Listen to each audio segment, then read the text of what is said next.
KIIFB masala bond ഇടപാടിലെ ED അന്വേഷണവുമായി ബന്ധപ്പെട്ട വാർത്തയാണ് കൊച്ചിയിൽ നിന്നുള്ള വാർത്തകളിൽ പ്രധാനം. സമൻസ് ലഭിച്ച മുൻമന്ത്രി ഡോക്ടർ തോമസ് ഐസക് നാളെ ഇഡി ഓഫീസിൽ ഹാജരാകുന്നതിൽ വ്യക്തതയില്ല.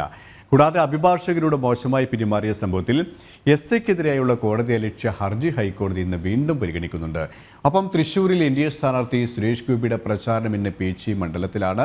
അതുമായി ബന്ധപ്പെട്ട വിശദാംശങ്ങളിലേക്ക് നമുക്ക് പോകേണ്ടതുണ്ട്. ഒപ്പം തന്നെയാണ് ഈ കോതമംഗലത്തെ പ്രതിഷേധവുമായി ബന്ധപ്പെട്ട കേസിൽ മാത്യു കുഴിൽനാടൻ MLAയും മുഹമ്മദ് ഷിയാസും ഇന്ന് ഹാജരാകാൻ പോലീസ് നോട്ടീസ് നൽകിയിട്ടുണ്ട്. അവർ ഹാജരാകുമ്പോൾ തുടർ നടപടികൾ ഏത് തരത്തിലായിരിക്കും എന്നുള്ള വാർത്തയും ഇതിൻ്റെയൊക്കെ വിശദാംശങ്ങൾ നൽകാൻ രേഷ്മ ബാബു കൊച്ചിയിൽ നിന്നും തയ്യാറായി നിൽക്കുകയാണ്. Reshma, good morning. ആദ്യം നമുക്കറിയേണ്ടത് ഇവിടെ പറഞ്ഞതുപോലെ തന്നെ ഈ ED കേസുമായി ബന്ധപ്പെട്ട് മസാല ബോണ്ട് കേസുമായി ബന്ധപ്പെട്ട് ഡോക്ടർ തോമസ് ഐസക് മുൻ ധനകാര്യമന്ത്രി നാളെ ഹാജരാകുമോ എന്നാണ്. ഹാജരാകില്ല എന്നാണോ നമുക്ക് കിട്ടുന്ന വിവരം? കാരണം ഇതുവരെയും EDയുടെ ഒരു സമരസുമായി ബന്ധപ്പെട്ട ഒരു മറുപടിയും തോമസ് ഐസക് നൽകിയിട്ടുമില്ല, അല്ലേ?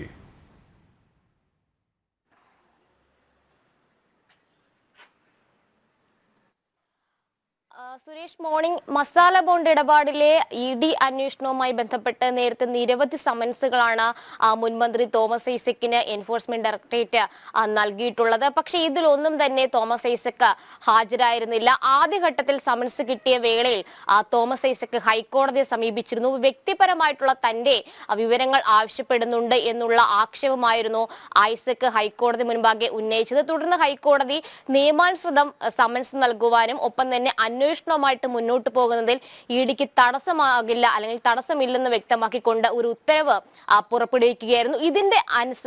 ഇതിനനുസൃതമായിട്ട് നിയമ നടപടികൾ പാലിച്ചുകൊണ്ട് പിന്നീട് ED തോമസ് ഐസക്കിന് ഒരു നോട്ടീസ് അയച്ചു, സമൻസ് അയച്ചു. പക്ഷെ പിന്നീടും ഈ ഹാജരാകത്തില്ല എന്നുള്ളൊരു നിലപാട് തോമസ് ഐസക് തുടരുകയായിരുന്നു. ജനുവരി 12 ഒപ്പം തന്നെ ഫെബ്രുവരി മാസത്തിലും ഹാജരാകാൻ ആവശ്യപ്പെട്ടുകൊണ്ട് 3 തവണയാണ് ED തോമസ് ഐസക് നോട്ടീസ് നൽകിയത്. പക്ഷേ അതിൽ നിന്ന് ഒഴിഞ്ഞു മാറുന്ന ഒരു സമീപനം തോമസ് ഐസക് സ്വീകരിക്കുകയും ഉടൻ തന്നെ ഹൈക്കോടതിയെ സമീപിക്കുകയുമാണ് ഉണ്ടായത്. ഒപ്പം തന്നെ കിഫ്ബിയും ഹൈക്കോടതിയെ സമീപിച്ചെങ്കിലും പിന്നീട് ഹൈക്കോടതിയിൽ നിന്ന് ഒരു അനുകൂല സമീപനം കിട്ടാത്തതിന്റെ അടിസ്ഥാനത്തിൽ കിഫ്ബി ഉദ്യോഗസ്ഥൻ ഹൈക്കോടതിയുടെ നിർദ്ദേശാനുസരണം EDക്ക് മുന്നിൽ ഹാജരാകുകയും രേഖകൾ സമർപ്പിക്കുകയും ചെയ്തിരുന്നു. കഴിഞ്ഞ തവണ ഇതുമായി ബന്ധപ്പെട്ടുള്ള ഹർജി പരിഗണിച്ച വേളയിൽ കിഫ്ബി അറിയിച്ചത് കൂടുതൽ രേഖകൾ ED ആവശ്യപ്പെട്ടിട്ടുണ്ട്. അതുകൊണ്ട് തന്നെ ഹൈക്കോടതി മുൻപാകെ അവർ വ്യക്തമാക്കിയിട്ടുള്ളത് ED ആവശ്യപ്പെട്ട രേഖകൾ നൽകാൻ തങ്ങൾ തയ്യാറാണ്, കൂടുതൽ രേഖകൾ ഹാജരാക്കുവാനും അന്വേഷണവുമായിട്ട് സഹകരിക്കാൻ തങ്ങൾ തയ്യാറാണ് എന്നുള്ളൊരു നിലപാട്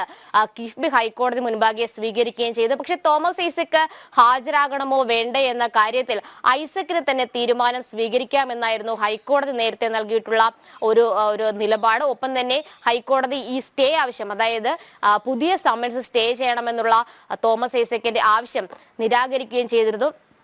ഏറ്റവും പ്രധാനപ്പെട്ട ഒരു കാര്യം, ഈ സ്റ്റേ ആവശ്യം നിരാകരിക്കാനായിട്ടുള്ള ഒരു കാരണം എന്ന് പറയുന്നത് ED ഇതിനെ തുറന്ന് എതിർത്ത ഒരു സാഹചര്യമുണ്ട്. അതായത് ഈ പുതിയ സമൻസ് അത് സ്റ്റേ ചെയ്യരുത് എന്നുള്ള ഒരു നിലപാട് EDയുടെ അഭിഭാഷകൻ ഹൈക്കോടതി മുൻപാകെ സ്വീകരിക്കുകയും അതോടൊപ്പം തന്നെ പുതിയ സമൻസ് എന്ന് പറയുന്നത് കിഫ്ബിയുടെ രേഖകൾ, അതായത് കിഫ്ബി ഹാജരാക്കിയ രേഖകളുടെ അടിസ്ഥാനത്തിലാണ് പുതിയ സമൻസ് തോമസ് ഐസക്കിന് അയച്ചിട്ടുള്ളത്. അതുകൊണ്ട് അത് നിയമാനുസൃതമാണ്, അത് തടയരുത് എന്നുള്ളൊരു നിലപാടായിരുന്നു EDയുടെ അഭിഭാഷകൻ ഹൈക്കോടതി മുൻപാകെ സ്വീകരിച്ചത്. ഇതിന്റെ അടിസ്ഥാനത്തിലായിരുന്നു സ്റ്റേ നൽകില്ല എന്നുള്ളൊരു നിലപാട് ഹൈക്കോടതി സ്വീകരിക്കുകയും ഒപ്പം തന്നെ ചില വിശദീകരണങ്ങൾ EDയോട് ആവശ്യപ്പെടുകയും ചെയ്തിട്ടുള്ളത്. അതായത് പുതിയ സമൻസ് ഏത് സാഹചര്യത്തിലാണ്, എന്ത് കാര്യകാരണങ്ങളുടെ അടിസ്ഥാനത്തിലാണ് തോമസ് ഐസക്കിന് അയച്ചിട്ടുള്ളത്, ഇതിന്റെ വിശദാംശങ്ങൾ നൽകാനായിട്ടാണ് എൻഫോഴ്സ്മെന്റ് ഡയറക്ടറേറ്റിന് ഹൈക്കോടതി നൽകിയിട്ടുള്ള നിർദ്ദേശം. ഒപ്പം തന്നെ സ്റ്റേ ആവശ്യം നിരാകരിക്കുകയും ചെയ്തിരുന്നു. എന്തായാലും നാളെ ഹാജരാകുന്ന കാര്യത്തിൽ ഒരു വ്യക്തത ഉണ്ടായിട്ടില്ല. പക്ഷേ ഏറ്റവും പ്രധാനപ്പെട്ട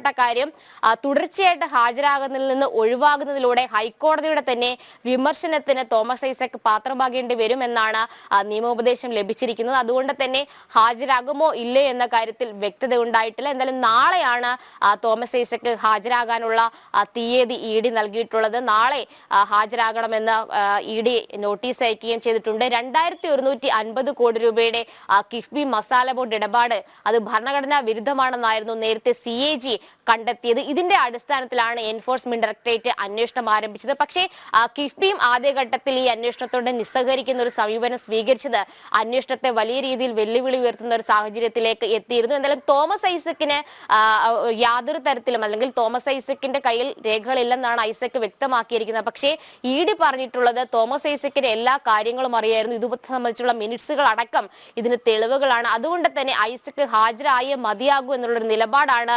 എൻഫോഴ്സ്മെന്റ് ഡയറക്ടറേറ്റ് സ്വീകരിച്ചിരിക്കുന്നത്. എന്തായാലും നാളത്തെ തീയതി, അതായത് നാളെയാണ് ഹാജരാകാനുള്ളത്.